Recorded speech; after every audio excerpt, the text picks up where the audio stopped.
and Willson is cooking. Hour 2 Overdrive continues, brought to you by FanDuel, bringing you everything from the opening line to the final score. Bryan Hayes, the O-Dog, Jeff O'Neill, Jamie Noodles McLennan, and there's our boy Luke Willson. Yes. Luke Willson in studio, I'm sure feeling great. Why wouldn't he be feeling great? Although possibly a little bit nervous based on Hayes and Bro rolling into our game tonight. I don't think that nerves are a factor. I don't. I really don't. Partsy, can you agree with that? Yeah, there's no nervous for your pick, which you'll most likely mess up. And we got a 2-point lead. I'm not really sure what the nerves here would be for. Okay. Well, talk listen. to me, Hayes. What's going on here? I mean, you got Doogie in your pocket, Joe from the Bridge in your pocket, the fix is in. Leave Joe from the Bridge out of it. He's a man of integrity. I beg to differ. I mean, Joe is constantly leaning towards your, supremacy in the picks. He handed you a victory last night for some reason, even though you buckled there and picked the Colts. And you see the news today. I'm curious what you make of Joe Flacco. It reports out of Indy that they're not even thinking of going back to Richardson. They're just going to stick with Flacco the rest of the year. Yeah, I am not totally surprised by that. I was more surprised about how poorly Flacco played yesterday. Obviously I had the Colts covering 5.5, which at halftime I thought we were in pretty good shape, but that clearly didn't happen. I think that when you look at this Colts team, and even last night, Minnesota is considered an elite team in the NFC. They're obviously not the Lions, but I think everyone would have Minnesota to some degree in their top 5 teams in the NFC. Colts played them pretty tough, obviously, up at the half. And you look at it, and Joe Flacco didn't really play well, but he certainly gives that team the ability to execute an offense much more than Anthony Richardson does. So it's not surprising me that they went to Flacco or kind of announced him as a starter for the rest of the year, because I don't really think that they have a ton of talent problems on offense. Jonathan Taylor's obviously a premier back. He really likes Josh Downs. A guy they really need to get going again is Pittman Jr. So now all of a sudden, if you can get a quarterback that can deliver the ball, doesn't have to be fancy, but just not go 2 for 15 to start games, they could be a half-decent football team, and they're in the wild card hunt right now, so I get it. He gives them their best chance to win. Well, it's one of those off-the-couch in winning scenarios, for the second year in a row. We were talking about this prior to you coming on. You and I kind of see it the same way. The Browns got everything they could out of that couch. I think that couch has got to go to the curb, man. Yeah. You get the last gasp out of a guy. It was Marty Brodeur, Brodeur, the goaltender. Yeah. Marty Brodeur, the great goaltender, Partsy. Yeah. It's like he had a kind of a last breath, and then it's like St. Louis was like, wow, let's get on board here. And it's like that last breath was gone, man. Once you get it, you got to walk away and say, I can't go back to the well with that again. Totally. And I'm with you, O-Dog. And, again, it was disappointing last night how he played. But at the same point, I don't think they have another option that's legitimate. So you think they're going to tell that kid for pulling yourself off the field, you will not start again this year? Because the report says they're going to play Flacco the rest of the year. I don't think it has anything. Maybe the pulling yourself off the field is the cherry on top. What about him yawning yesterday on the sideline? That's also not a great look. But I think that that's a terrible look. I think that the reason they did it is because Anthony Richardson, from an efficiency standpoint, was very, very poor. And you look at how they were playing with Anthony Richardson, he wasn't reading one thing out there. He was picking a go ball to throw, sitting back there and saying, hey, everybody, look at my arm, which it is great, and just slinging it. So I think that Joe, when you compare him to Anthony Richardson, obviously Richardson's got, I still believe he'll be a starter in this league one day, but he's got a lot to go as far as the mental side of the game goes. And I think that this team believes that they can, potentially even push for the division based on how the Texans play, because we all saw them on Thursday night, and with their injuries, they don't look great. Now, again, that's not me saying that. I think Texans will win that division. But the Colts in that, locker room, if you will, the reason he's playing is not because Anthony Richardson pulled himself. In my opinion, it's because they think Joe gives them a better chance to win on Sundays. So, Luke, watching your reaction out of the Bills game last night. I know you hate kickers, but yes. the Tyler Bass speech, and then you refused to weigh in on it with Jay. Is it because you thought it was corny? Is it because you what was the I'm in watching it, it seemed like an emotional speech. You were like, all right, let's just move on here. So, Noodles, I went on this rant on Friday, and I know you guys were doing the hockey stuff. Yeah. But I'm just going to get back into it because nothing gets me more fired up. I just want you to hear this from my perspective. Okay. Okay. These kickers, and it starts in college. We'll be out here. I went to Rice University. It's Houston, Texas. Camps in August. We're out here doing 1/2-a-days. They call it 1.5 because of the new rules. It's 10 million degrees outside. I got a strength coach calling me every name in the book. It's just an absolute bloodbath, which I signed up for. Don't feel bad for me. I love that stuff. But I look over, and the kickers are playing golf on the practice field beside us. That's a true story. You go in the locker room, they're playing ping pong. They come out for 2 periods, they kick whatever, they do a couple snaps, and they're done. Kickers in the NFL, to save their leg, don't even kick that often during the week.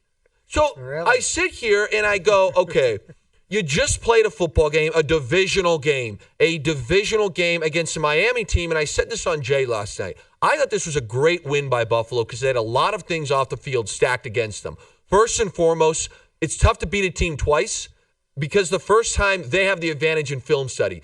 The team that loses can go back and say, hey, this is how they beat us last time, let's adjust. The team that wins, you got to chase ghosts a little bit. What do we think Miami's going to do? Secondly, this season, there's not a ton of film on Tua.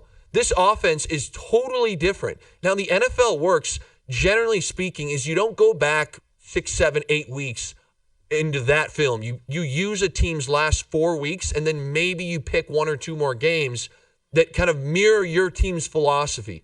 You don't have that kind of film on Tua for this season.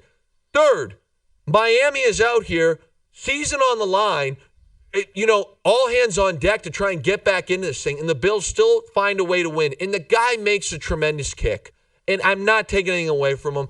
It was unbelievable. But Noodles, there's 45 guys that dress on game day. Take the long snapper, the punter, and the kicker out. The vast majority of these guys are sacrificing their bodies, their limbs, their mentals, if you will. To buckle up and play offensive line in the NFL is that you have to have a lot of screws loose. To play defensive line, same thing. To sit here and have the ability to cover Tyreek Hill, play in and play out, this is a bloodbath for most guys on Sunday. You know it's not a bloodbath for? The damn kickers. And then they come out here and he's shedding a tear like, oh, man, you guys supported me. Bro, you made the kick. You did what you were supposed to do. There's 42 other guys that dress. Half of them probably have sprains. We're hopped up on Toradol. You can't feel anything right now, but this morning you will. I don't want to hear, I'm trying not to use profanity, a kicker crying after the game. That was me personally. Maybe guys want to hear it. End of my rant. I cannot stand it. It drives me nuts. What was it, a 61-yarder last night? 61. It was, I think, a record for the Bills, right? It was a Bills record. Great kick. Great kick. But you're From there what to you're kick. saying, that guy stood there and said, you guys have always had my back, and it's like they all hate his guts. For sure. 90% of those guys don't even acknowledge him in the locker room. Again, you got to think like you walk in an NFL locker room, you got your DBs and your wideouts that could be potentially smaller, okay? But your interior guys you're looking at 6'3" to 6'7". Again, if you're playing tight end, lowest I'm talking is probably 235. That'd be very low. But 250 to 340 pounds. And those interior guys are still freak athletes that are blunt force objects. They've transcended from human beings to blunt force objects that are just there to bang heads. Okay, and then all of a sudden you have a 5'7" kicker that weighs $150 parading around. You want to talk about a real Geppetto? That's all of them. Yeah. Hey, listen, I guess you got to direct the fury to Sean McDermott because it looked like McDermott was tearing up when he was introducing him last night. I was, He said, "We love you." Didn't he say it like he we was love really, you? really in support of that call, and it was so funny. He loves him, and if he would have missed it, he would have been on the phone being like, "Can we get a kicker in here that will make this kick?" That's the amazing thing. It's a love-hate relationship that can flip kick to kick. Forget week to week. Time. Yeah. But the Bill, you're right about how impressive that was because it effectively. It was going that way anyway, but the Bills won the division last night. I agree. The division's theirs, and now they're chasing Kansas City. The old Bills, Hayes, I don't think win that game. The Bills of 3 years ago, that's when they let slip. Kind of a trap game. They don't really need it. Miami, give Miami a little bit of life. Hey, we're to see that from the Bills yesterday, as a guy who's been very critical of them, I was like, this is a great, great win for this team. Yeah, I thought Allen was slinging it last night, man, and you look at where he's at, the odds. I think on FanDuel he's favored to win the MVP. Lamar's right on his heels. I heard someone on with Cause earlier today. The analytics suggest that Jackson is putting forth one of the great, proficient seasons we've seen in decades. He is, yes. And he's there. Where's your head? And then Jared Goff, who doesn't throw the ball enough, maybe to be included. Yet when he does, it generally results in the chains moving or the ball going in the touchdown or in the end zone because he never throws picks and he barely ever throws incompletions. Yeah. So to me, all three of those guys have been tremendous, and that's just a fact. I appreciate that you brought up Jared Goff because I look at that Lions-Packers game yesterday. It's pouring rain. You're in a hostile environment. Lambeau is a tough place to play. It's the Mecca of football, but out of all the stadiums I played at, I would say that was the one where beyond all of the, folk hero stuff that goes on there, the crowd is sort of like a college crowd in the sense that they are really in tune with their team. It is not a corporate crowd at all. They're sitting there, everybody in Green Bay and Appleton and all the little towns know exactly what they need. They know exactly who they're playing. They know exactly where their team's in the division, and they make it tough on you.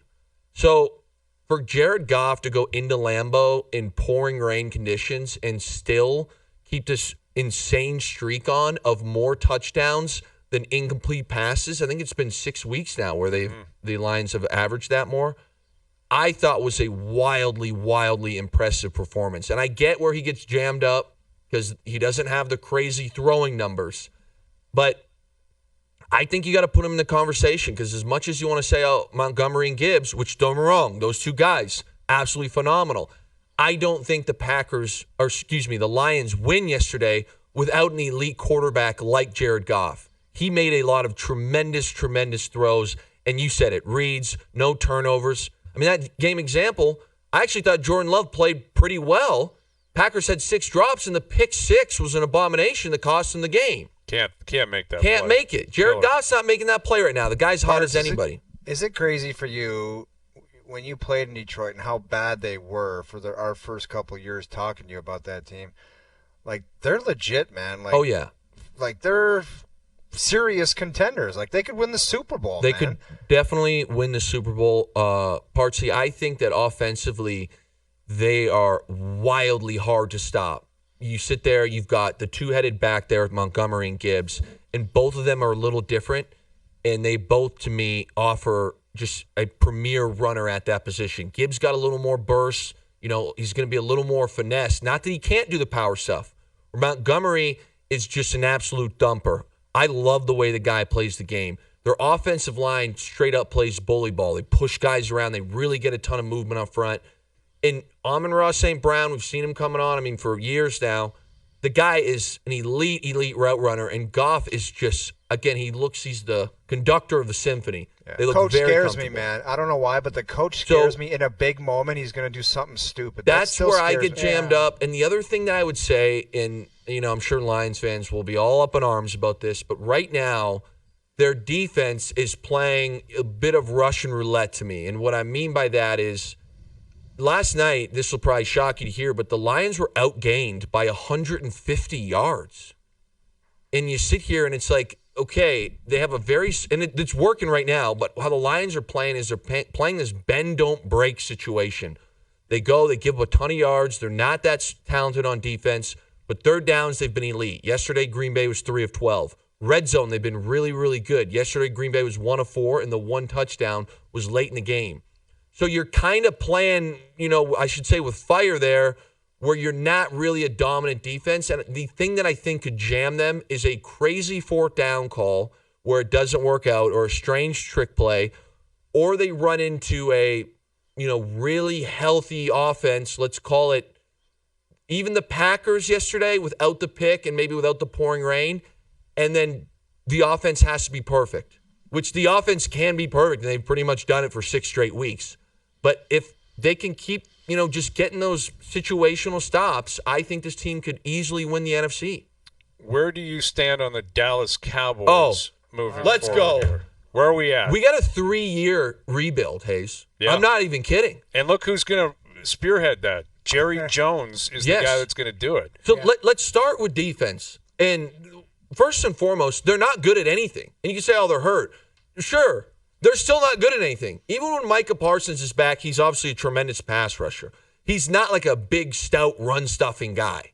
So you can't stop the run. You can't stop the pass. Their DB situation, last year they had some interceptions, a lot of turnovers. That's since left with Dan Quinn. I don't know what's happened, but they seemingly can't get any turnovers.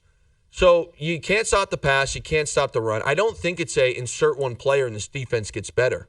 Now you look at the offense. The running back room is terrible, to say the least. Like Rico Dowdle to me, he's obviously trying his best, but do I think that this guy's a premier starting back in the NFL? Absolutely not.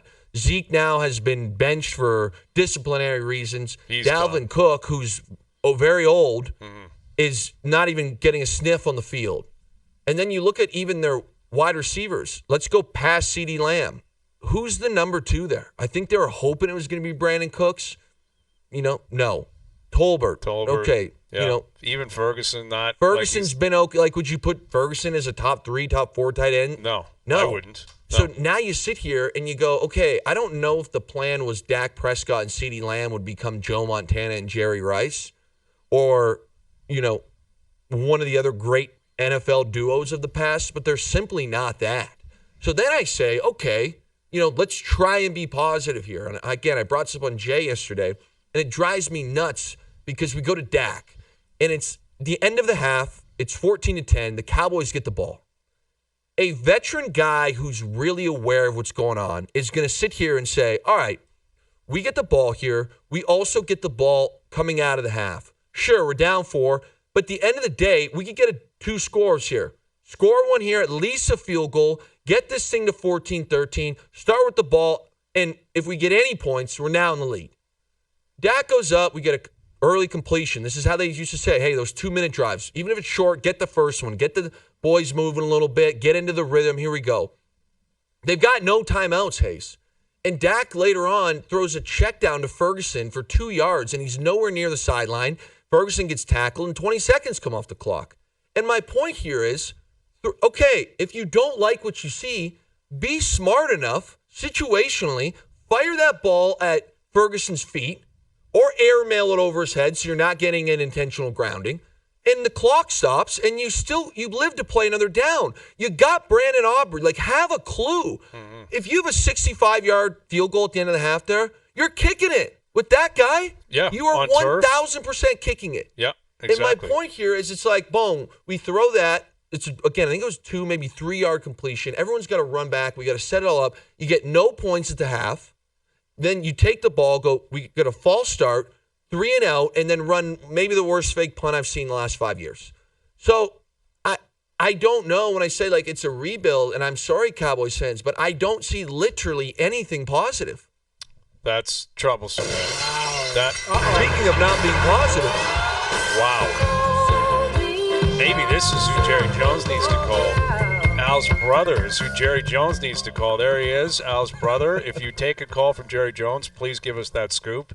I wouldn't be shocked if he wanted to bring you into the fold. You and your plant, your magic bullet, or whatever that is behind you. It's possible. It's good to see you, pal. How are we feeling? Us against the world, buddy. You ready for tonight or what?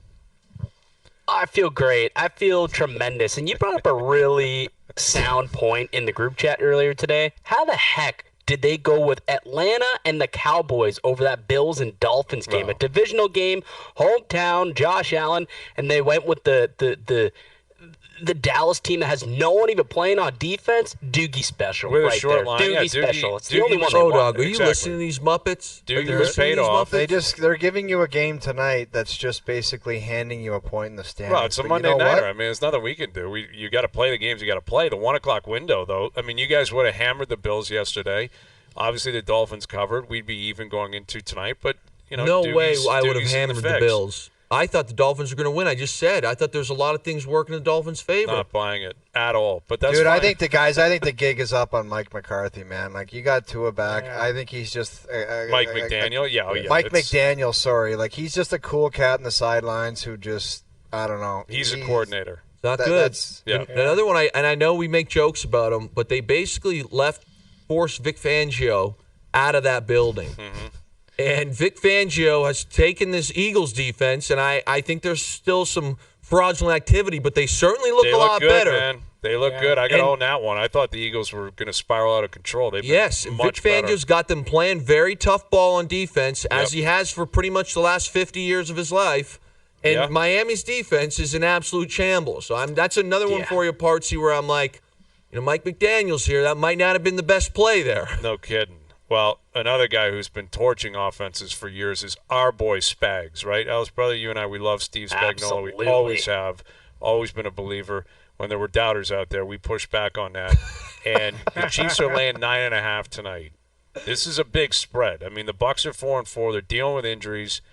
They got to stay in it. I mean, the Falcons, they're now kind of the pace car in the NFC South, and they got themselves a win yesterday. And that wild card spot in the NFC is filling up, man. Because you can have likely the Packers, likely the Vikings. I think probably the Eagles or Washington. You're not getting a wild card spot in the NFC with 9 wins. I don't think you're going to do No. that. Agreed. I think you got to get to 10. So it's a big one for the Bucs tonight. Big spread. Tremendous information. What do you have for me? Yeah, I mean it's a curious line. We're still sitting at 9.5 over on FanDuel, and that's line. pretty large when you're looking at the Chiefs, right? They've only won 2 of their last 7 games this year by more than 7 points, by more than a touchdown, more than the 9.5 that we're seeing right now. They've played a lot of close games, and here's a stat that feels untrue but isn't. Patrick Mahomes has more picks than touchdowns so far this season. Take It's him, then. absolutely Take insane. him.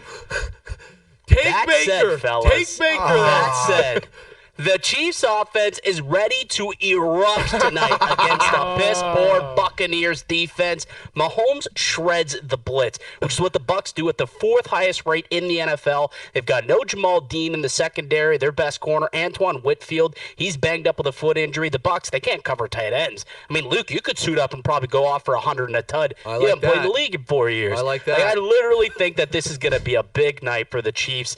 And at the end of the day, they can stop the run, which is exactly what the Buccaneers, if they want to have any hope of keeping this close, they got to run the ball. The Bucs are allowing just 3.5 yards per carry. They can shut that down. They'll shut down Baker in that offense, put up enough points.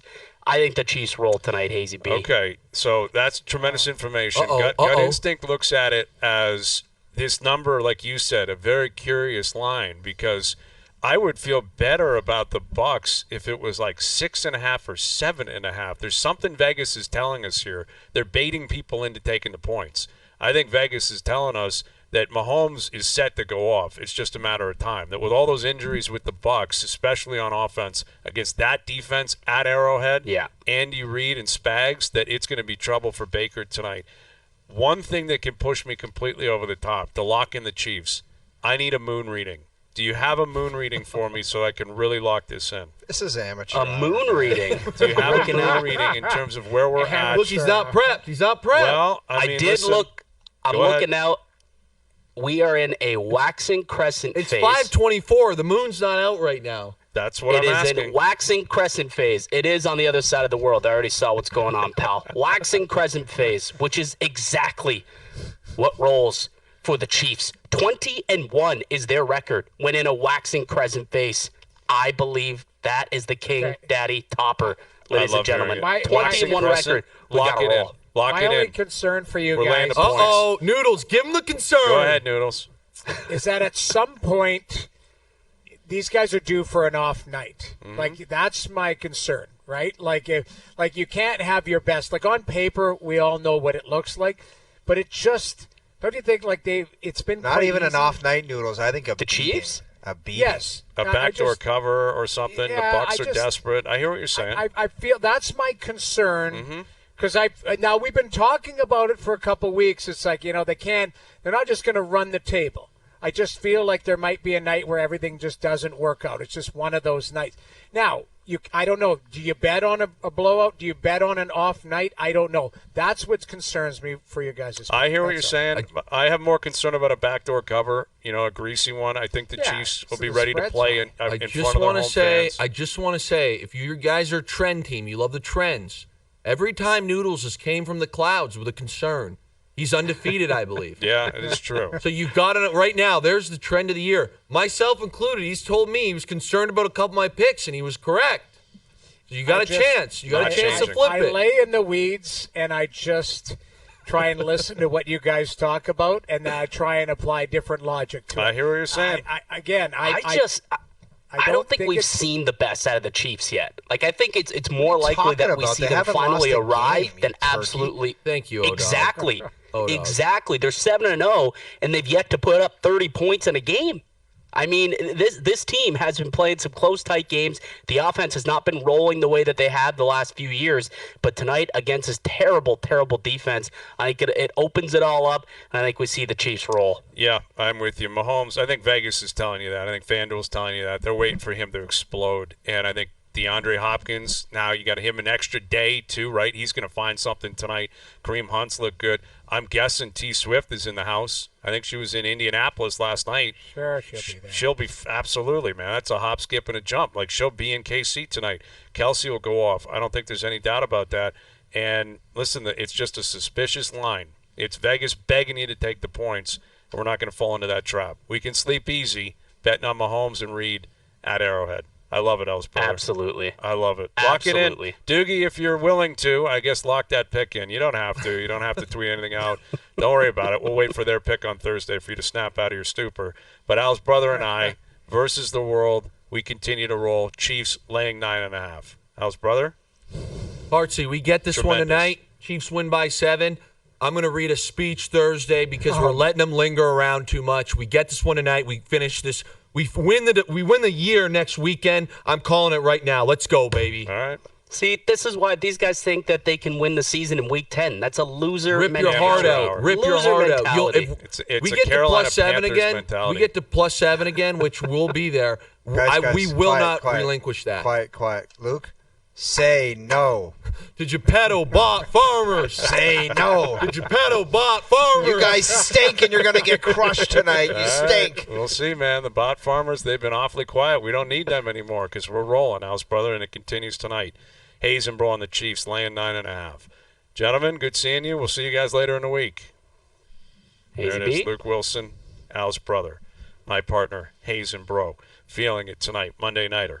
Overdrive continues, TSN 1050 and on TSN 4. All right, Chris Johnston still to come. Dave Naylor on semifinal Saturday in the CFL. Get his take on the Argos and how well that offense looked over the weekend and how they set up going into Montreal. He was down in Buffalo as well yesterday. Big win by the Bills, so we'll catch up with a nail gun in about an hour. Raptors back in action tonight. We'll get to Something to Chew On, brought to you by Boston Pizza. Get to Al's brother with another clue. New pair of tickets this week to give away. Nice. And they are big ones. The biggest you could get. The biggest. you could Oilers? get. Oilers tickets. Al's brother's somewhere in the city with Oilers tickets. All right, so those are serious clues you're going to want to hear, and those are a pair of tickets you're going to want to win.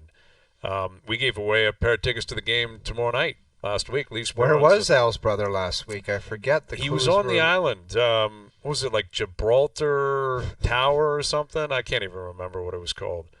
Somewhere on Toronto Island. Jabroni Tower? Yes, he was at Geppetto Tower. Geppetto. Yes. Tower. Geppetto Tower. That's where he was. So someone's going to that game tomorrow. And it feels like you really can't amp up that game enough tomorrow with the Bruins in town because the Leafs are coming off not a very good weekend. You know, let's call it what it is. You picked up 1 of 4 points. You certainly didn't outplay your opponents collectively over the course of those 2 games in St. Louis or Minnesota. You're 6-5-2. and you have lost to Boston a ton in the past, man. in the regular how many season times I've and been the down playoffs. to that arena? It seems like a Boston regular season game is either when I'm bringing someone down or I randomly get tickets. And Hayes, I think we've seen a game in there where every regular season game against Boston, it is a manhandling for some reason. I know in the playoffs they take them to 7 games every time. They ultimately lose. But regular season, it's like structurally neutral zone, forecheck. It just comes down to one thing where it's like, man, that wasn't close. Regular season Boston games in Toronto have been a nightmare. Well, and generally their best players just outperform the least best players. And It's always Pastrnak, Marchand. Marchand. Always those two guys factoring in on overtime winners and that's what happened in Boston a couple of weeks ago. And you win tomorrow night. You get that monkey off your back. You're 7-5-2. You wake up Wednesday, and hey, it's a pretty good start. Not bad. We can live with that. You lose again to Boston, and if it's ugly for whatever reason, you're 6-6-2. It's going to start to get cloudy here. It's going to start to get. I wouldn't say panic will be setting in, but they'll be poking and prodding. What's going on with this team? I think it's a massive game for the Maple Leafs tomorrow. It's massive. A big game. I just think. It's everything's going to be more lumped together. You look at that Atlantic division, so Ottawa and Buffalo play tomorrow. So one of those two teams picking up 2 points. It might be a 3-point game. You got to stay ahead of where you want to be ahead. And that's the challenge. You're seeing everyone kind of still, lumped up, 4 points apart really from I didn't check today, but I don't know if it's 4 points. Florida's apart. at 19. They're at the top. They just beat Dallas twice in Finland, which was mightily impressive. Yeah. They've won 5 in a row. So, but then between Tampa and Montreal, that's 5 points. Yeah. That's 5 points for how many teams? 7 teams. So you got to keep pace and be happy with what your game's all about too. It's not dire, but it would be nice to get back on the winning track and you've got a. I wouldn't say favorable. Well, yes, favorable schedule as far as home games available to you. So you've got to use that to your advantage. Which in the past, I don't know if they've ever been like, we're home now, let's use the home crowd and rip off a bunch of home wins. Well, I just don't remember that. But they better do it, or you're right, Hayes. People are going to say, it hasn't been awful, but what exactly are you guys all about? Yeah, and I think you can expand beyond this game because of who they're playing. They've got their next 4 games are all home games between tomorrow night and next Tuesday. You play 4 games and 8 nights at home. Boston, Detroit, Montreal, Ottawa. They're all divisional games. All your biggest rivals. All are going to have. Those are 4-point games right there. Yeah, really. Well, that's another part of it for sure. And the opponents are going to have fans in the building. It's going to be electric atmospheres. You're going to have the opposing media showing up and poking and prodding on the Leafs, and the media here is going to be poking and prodding on what is going on in Detroit and Boston and Ottawa, Montreal, and those are high-profile games. Those are high-profile games. You get Boston, Detroit, Montreal, Ottawa. I don't recall the last time that would have happened. 4 games in Toronto over 8 nights against those 4 teams. Perfect spot to go on a little mini heater. Exactly. That's what it is. If you're the Leafs, if you can walk out of here with 6 points plus, you're loving life. And you send a message to those 4 teams who have all been outside of Boston separate. But Detroit, Montreal, Ottawa have all been chasing you for years. And they've all actually played pretty – Ottawa's always played the Leafs well during the regular season. They always have. But when the dust settled, those teams didn't make it, and the Leafs would. And it's a big opportunity, I think, in the next 8 days for the Leafs. Because if you wake up next Wednesday – going to Washington, who's been off to a great start. Really good start. Dude, that Carberry, man, I don't know. That guy's impressive. I didn't know what that guy was going to be. I thought he was just a guy that looked cool in suits and liked to dress. He's a coach, man. Well, he's got them humming down there. But also, I think they made some sneaky moves. Your buddy PLD has been pretty good. And Mangiapane. Yeah. Pull up PLD's points, Jacob Hayes, right now. Pull up his points. Okay. Jacob Chikrin's been a nice, I think Nick Jensen's played really well for Ottawa, and I think Chikrin's played well for Washington. But Ovi, the stories about Ovi. I mean, this guy wants to do it this year. He did it again over the weekend. He scored, right? yeah, Pierre-Luc Dubois, he's got 1 goal, 6 points in 11 games. He's not exactly destroying the league right now, but they've got I guess my point. Connor guys, McMichael's off to a they've really got good more start. depth. They've got more depth than they had last year. Yeah. They just play pretty well for a team that I thought was going to be absolutely floating around the bottom of the league. It's just a great start. Ovi's great, but back to this stretch. You go 4-0 against these teams, which is a big ask, but it's not out of the question, and it's obviously starts with a win tomorrow night against Boston. You could kind of kickstart your season. If you don't do that, you're going to lump yourself in with all the teams that you're playing in the next couple weeks. So why not get ahead of it, man? It really feels that way because, again, you got these 4 games, and then you're at Washington next Wednesday, and then Edmonton rolls through town on the Saturday, which is always an emotional big night. With the way you started, you put yourself in this position if you're the Leafs, where, your power play isn't great. Matthews offensively isn't bringing much. They're still trying to figure out who's going in and who's coming out in terms of the different lineups and depth players and, what do they do with Robertson and Holmberg, and if Yarncroke and Dewar come back, where do they go? Jockenpah, they were playing over the weekend with the Marlies. Those guys probably are going to be available in the next week to 10 days. Yeah. So you may have an insertion of some new look players and maybe a little bit of a new feel. And, it's a big one starting tomorrow night for sure. And I'm curious what they do with the goaltending because, again, you don't have a back-to-back until you play Ottawa, Washington next week. Well, tomorrow's going to be telling, isn't it? Like who you're putting in net against the Boston Bruins? I think it'll be Stolarz. I think I would – I think it'd be tough to explain why it wouldn't be Stolarz. I mean, I guess you do have a back-to-back Friday, Saturday. So you do with Detroit Habs. They'll both play this weekend. But I think tomorrow night, if they don't play Stolarz, that's a very difficult thing to explain because it's a big, big game against a really tough divisional opponent that's had your number for a long time. Yeah. I think Stolarz has earned that. You're right. I think he has, unless they decide, go and finish what you didn't. Go finish what you didn't start last game 7, to Joseph Wall and say, here's an opportunity for you to get on a run or get back into the mix here type of thing.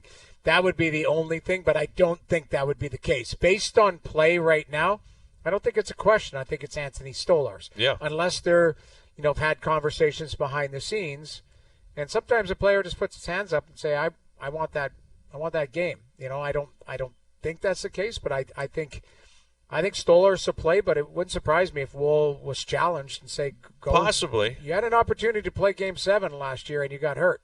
So, go and play a big game tomorrow. Yeah, I mean, they've given him the opportunity to play against his home team twice, and it burned him. It wasn't his fault necessarily. It just didn't work out. But it didn't work out. And, playing hey, let's get Joseph going here because of this scenario, I wouldn't play a third strike. I wouldn't test it. He's going to play because they got back-to-backs coming up, Detroit, Montreal, Ottawa, Washington. So they're going to split the next 4 games. And sure, Stolarz played on Sunday, but you had a day off today. You played tomorrow. You don't play again until Friday. I'm going Stolarz tomorrow. I would expect Stolarz, Swayman, both coaches trying to spark their team. Both teams being challenged recently. Well, Boston's had back-to-back shutouts. And they played well. Korpisalo had a shutout, then Swayman last night. Yeah. Yeah. I mean, they're playing okay. I mean, I watched both the games. They were okay. But Pastrnak here, that's the interesting one for me. You get benched. Well, we saw what happened last time they got called out. He got called out Game 6. If that happened, I can't imagine what we would be left with if that happened in Toronto. Austin Matthews or Mitch Marner for a whole period. Well, I mean, how would you handicap the chance that Berube does that at some point this year? Like I've always, I'd never understood. For 8 years, those guys have been completely averse to it, and it's been this terror from the organization. You can't do that to Austin. Yeah, you can't do it to Mitch. Dude, why not? The head coach walked back comments from being critical of them. Right. Not even benching them, just being critical. He's like, that's not what I meant. I gotta. It was like, what the hell is going on? I don't know if you guys saw that video came out. I think it was over the weekend, but it was last week where Draisaitl missed a couple shifts. And Knobloch, did you see where Knobloch was handing out the belt after the game? Have you seen that video or not? It was behind the scenes of the Oilers or whatever. Mm-hmm. And he basically gave the belt to Draisaitl and said, I know he's mad at me because he had benched Draisaitl. He benched him, yeah. Yeah, and Draisaitl was he was pissed. You could see his face. And then he got up and said, I'll give it to Knobber, but he walked out of the room or whatever. He made a joke about it. But the whole premise was that Knobloch didn't like what Draisaitl was doing, and he missed a couple shifts. That was it. It's not the worst thing in the world. The word is called accountability, and everybody should have it. And I don't know why, I know, you're talking about it, and it shouldn't be a Summit or Wolf Blitzer and that other guy. What's it called? John King with his John selection King. board. It shouldn't be. If these guys miss shifts, if they're not playing well, you got to find somebody on that particular night to try and get you that win. That's and a lot of times, Noodles, it's people need to understand it's about getting somebody's attention, getting them to snap out of it. Yes. 82 games is a lot. The grind is a lot. Travel is a lot. Sometimes, and it might happen 3 games out of 10. Who knows? But you just have to snap somebody out of it and get their attention, as opposed to, I can remember a couple times Paul Maurice would say to me, the last 5 games I haven't really liked your game. And I'd say to him, why wouldn't you tell me after one shift? So you waited and watched me for 5 games and you're telling me you haven't liked my game? Tell me after one shift. Right. You got to get people's attention. It's just, as good and talented as all these players are, and they get handed all the money and this and this, sometimes you just don't have it, and you're trying to wake people up and get results. Mm-hmm. That's why they call it a results-oriented business. That's right. Because if a coach is desperate to get wins, and if he has a guy that's making $11 million on his bench floating around like he's a third and fourth line player, it doesn't help him get wins, and that's why they do this kind of stuff. Exactly. I saw Belichick was on with McAfee, different sport, different position, but talking about, running backs, great running backs, but if you fumble the ball, how much yardage you're giving up, and then what the net outcome is at the end of the game. And he described it brilliantly, where he's like, let's say you rush for 80 yards, but that fumble cost us 40. You really gave me 40 yards of production. And it's the same thing with superstars in the league. Okay, great. You gave me a certain amount of shifts where you were quality, but how many did you give me where you were awful? And then if your net outcome just isn't good enough, I don't care who you are. Yeah. How good you're, So if you're following superstars in the NHL and you see them make a razzle-dazzle play and they might have 1 goal in the first period, make sure you watch the rest of the game. Right. Because it all gets factored into it. It's don't just get mesmerized. Be oh, what a toe drag, what a goal. Because if they're garbage the rest of the game, the net result is just not that good. You're probably not going to win. Over the course of the year, it's probably not going to work for you. All right, Chris Johnston will join us in 20 minutes. Dave Naylor coming up on the Argos, big weekend. The Argos taking on the Alouettes in Montreal this upcoming weekend. We'll get to that with a nail gun. His take on the Bills win yesterday. Best bet still to come as well. OverDrive continues. TSN 1050 and on TSN 4. All right, so Major League Baseball free agency is officially open. It looks like Garrett Cole is going to stay with the Yankees. Not at all surprising, but he's going to make a fortune for the next 4 years, $144 million. Dude, he had to weasel them out. They gave him $325 million. He had to weasel another 36 out of them. Yeah, that was the whole option. It's they could block the opt out if they added another certain amount of money and term on the deal. And the Juan Soto stuff is starting, and the Jays are going to be chatting with him. He's coming to the Jays. He's coming to. He's talking to the. He's going to talk to the Jays. Jay's going to have that conversation with him. Well, dude. I kind of appreciated the fact where he just said, I will talk to anybody. That's fine. But it's just like a guy trying to find a date where he's just going to say, no, you're not. You're going to whittle it down to the real deals. Right. And it's going to take months. He's not signing anytime soon. This will go, I would guess, into the new year. Which I find bizarre. If you want Juan Soto and you want to pony up the cash, why don't you do it now? This stuff always drags into the middle of January. Always does. What about a bully bid from the Jays? What if they just gave him the Ohtani deal? Said, there you go. It's a good question, Noodles. I mean, I don't know how Boris would handle that if he would just kind of laugh at it and say, well, thank you. You say, here's the Ohtani deal. but there's a clock on it. You got 48 hours. And you know what? Like honestly, the problem is they would use it, and they would use it for other teams as a marker. Exactly. That would be it. That's Thank you the very fear much. that the Jays are going to have and all these other teams is they're not really in the negotiation. They're being used as a marker to bring to the other teams. Well, they have to know that happened with Ohtani and to never be a part of that again. I don't know how you disengage with that type of activity, but I would feel so stupid and say I'm never being involved in that again. And how could you ever trust it? What are you going to do, call up Scott Boras and say, yeah, I don't want to be treated like that, so don't think about using me. That guy, that's all he wants to do. Of course, they're going to play that against each other. Of course, that's going to happen. You know that going in. The bully offer, I don't know how often that happens in sports. It might actually be the only shot in the dark. You know, Right. I'll give you 24 hours. I'll literally give you $700 million.